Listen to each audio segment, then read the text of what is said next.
Hey, the Texans got throttled in their second preseason game, but who really cares? It's all about improvement, especially from your first round quarterback, CJ Stroud, who did just that. After a nervous start in Foxborough, he showed the ability to throw on the move. He showed his legendary ball placement. And most importantly, he made quick decisions and threw with anticipation. He also had a few rough spots too. So I'm going to take you through the highlights first. Then we're going to show you some of the corrections and some of the things that could be tweaked. But all in all, pretty happy with CJ Stroud's performance on Saturday night. And I grouped the highlights by theme instead of chronologically. When we get to the corrections, we'll stay chronological so you can keep sane the entire time. But here we start with standard preseason fare in a Kubiak Shanahan system, the bootleg. And all right, nobody really in his face, but the important thing to watch here is CJ squaring his shoulders up as he throws well on the run, and then just with beautiful ball placement right exactly where he can catch it. Boom. So the last one was throwing to his right. This is throwing to his left, but this is after evading pressure. It's not just for college football playoffs anymore, kids. Ball placement. Now, obviously, this was a incompletion, but the ball placement was not the issue. This was Noah Brown needs to catch this football, and he knows it. But right there, spinning out, and last week, I worried a little bit that he might have a tendency, like a lot of college guys do, to bail out backwards out of the pocket. This one, I mean, he makes a beeline straight for the sideline, squares his shoulders, and boom. And here we'll see ball placement from the pocket to Robert Woods.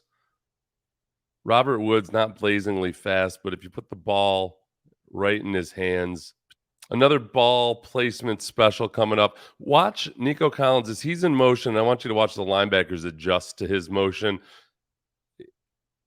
They swap responsibilities, swat at each other like feuding stepbrothers. And then Nico ends up going immediately out on that screen. And I think the important thing in terms of ball placement here is, like, one of the more underrated or underdiscussed things that Pat Mahomes does is ball placement on the shorter passes. So when guys catch the ball on a screen, they can be close to a full sprint right away. And D'Amico did a really nice job of that with a bunch of passes in this game. And this is one of them as well. I think that'll get better and better with time as these guys get comfortable and form more of a relationship. So we've seen running and throwing on the move. We've seen pristine ball placement. Could CJ improve on something that vexed him last week, which was decision-making that was a beat too slow? He did some really good things. And one of the least spectacular passes in this game was actually one of the most impressive ones.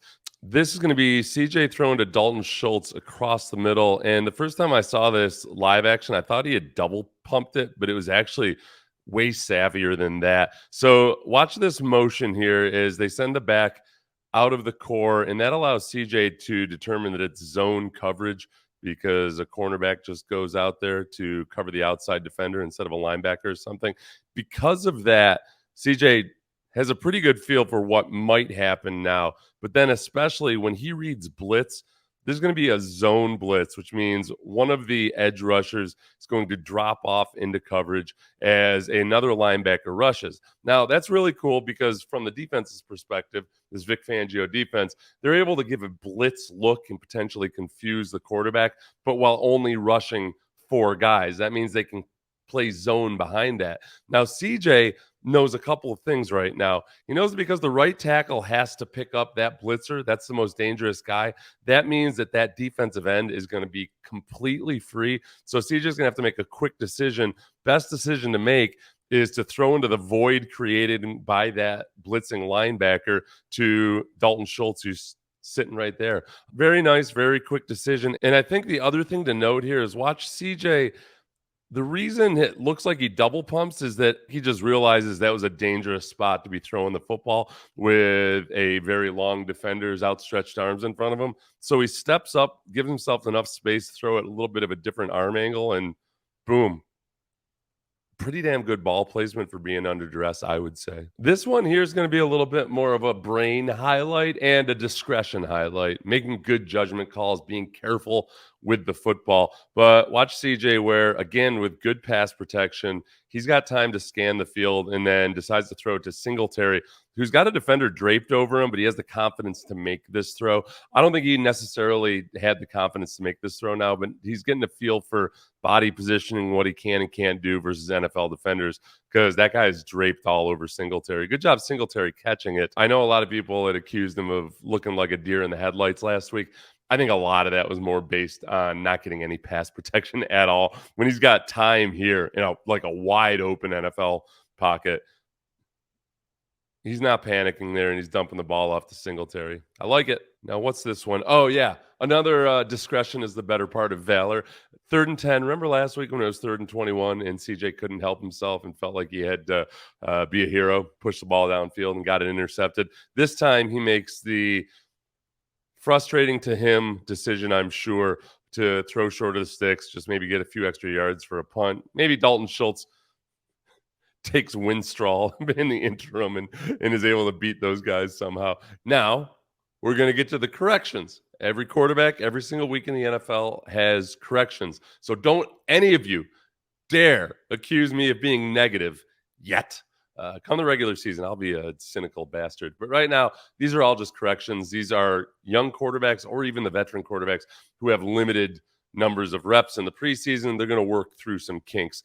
Tua Tagovailoa, I don't know if you caught the very first play of this game, but it wasn't pretty for Tua. So these are the corrections, and frankly, I feel pretty good about the corrections because none of them are so daunting that it feels like it's impossible that he could ever overcome these. They're all pretty standard fare for rookies. And, that goes for rookie coaches too, because D'Amico in today's press conference basically said that, yeah, D'Amico could have called a timeout before this delay of game as well as CJ Stroud. So both those rookies got to get it together a little bit better before the regular season.